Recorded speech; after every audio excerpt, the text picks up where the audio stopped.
Hollywood's golden age promised glamour, but Ron Howard learned the truth as a child insider. Behind the legends, fear and silence ruled the set.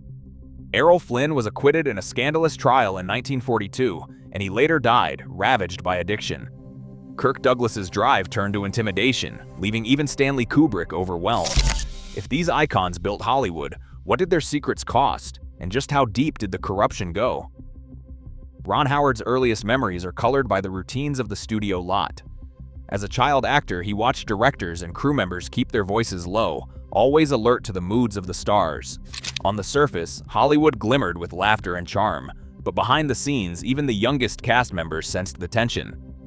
Howard remembers adults pausing mid-conversation when a leading man entered, or the nervous glances exchanged when a star's trailer door slammed. The rules were unspoken, but everyone knew them. Keep quiet, don't ask questions, and never challenge the narrative being sold to the public. Silence was part of the contract. Years later, after directing his own films and gaining access to the archives, Howard returned to those childhood memories with a new perspective. He pored over court transcripts, studio memos, and private letters, documents once locked away and now open to scrutiny. The reality he uncovered was far from the stories he had been told.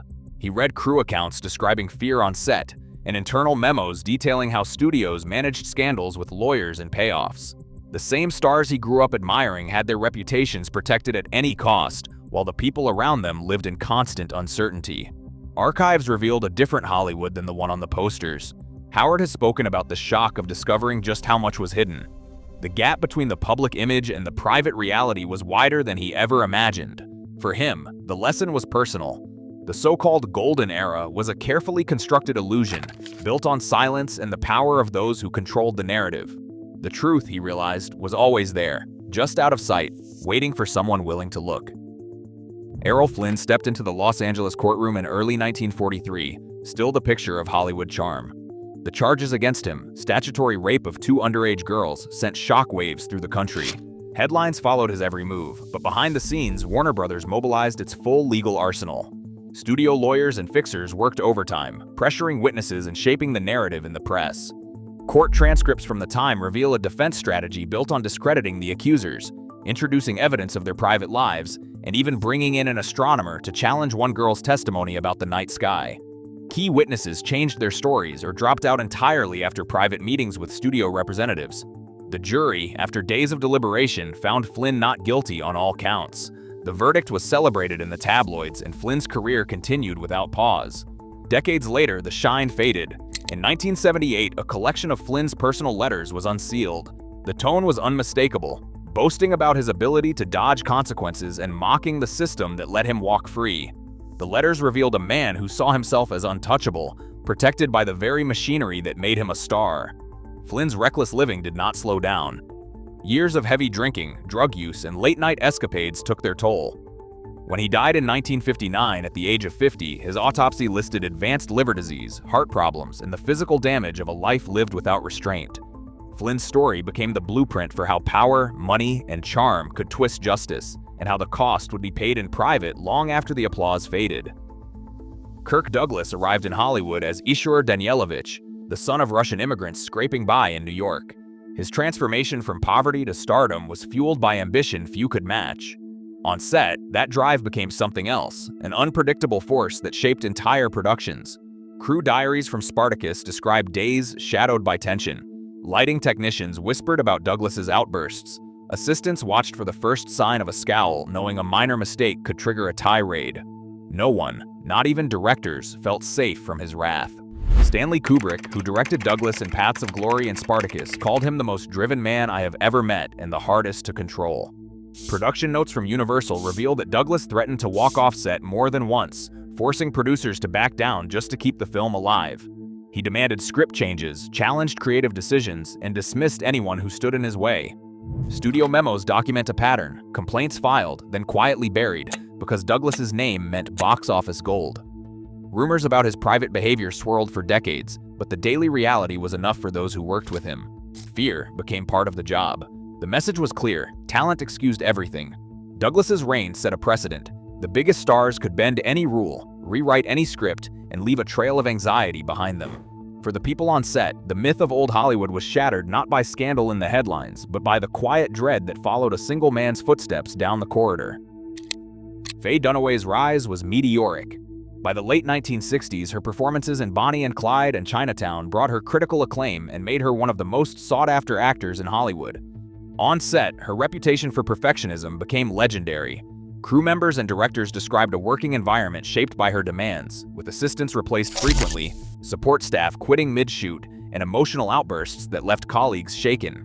During the filming of Mommy Dearest, Dunaway's behavior reportedly mirrored the harshness of the character she played. Production records and interviews from that time detail a pattern of belittling remarks and confrontations that drove away both crew and co-stars. For years, studios tolerated the chaos, convinced her talent would translate into box office returns. As the industry changed and her films drew less attention, patience wore thin. In 2019, producers of the Broadway play Tea at 5 dismissed Dunaway after repeated reports of unacceptable backstage conduct. The public statement cited verbal abuse and an inability to work with the team. By then, her reputation for volatility had closed doors across the industry, leaving a legacy defined as much by alienation as by artistry. John Wayne's public persona was built on the image of the American hero, but his own words revealed a much harsher reality. In 1971, in a Playboy interview, Wayne declared, "I believe in white supremacy until the blacks are educated to a point of responsibility." He dismissed the suffering of indigenous people, stating, "I don't feel we did wrong in taking this great country away from them. The Indians were selfishly trying to keep it for themselves." These statements, printed and widely circulated, sparked outrage but left his career untouched. Studios and fans continued to celebrate his films, and for years his status as a box office giant protected him from real consequences. Roman Polanski's story exposed a different kind of impunity. In 1977, Polanski pled guilty to unlawful sexual conduct with a 13-year-old girl. Before sentencing, he fled the United States and became a fugitive. Even in exile, the industry honored him.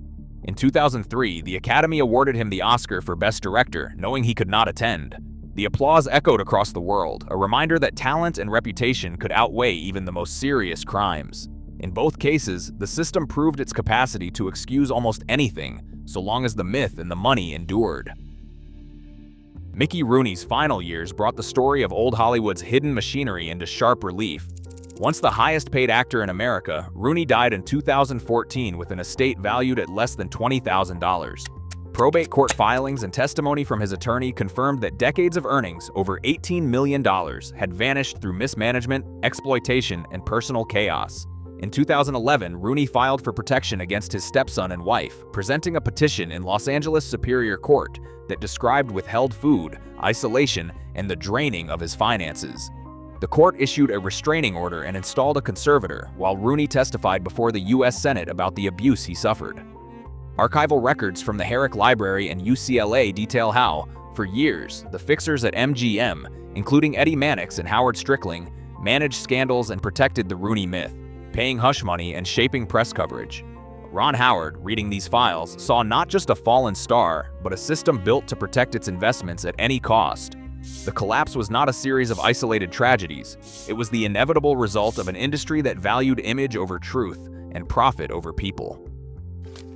Today, Hollywood still struggles with how much to forgive and how much to expose. The shield of fame no longer guarantees silence, and accountability remains uneven. As new scandals surface, the lesson is simple: unchecked power corrodes from within. The story is still being written. Share your thoughts below.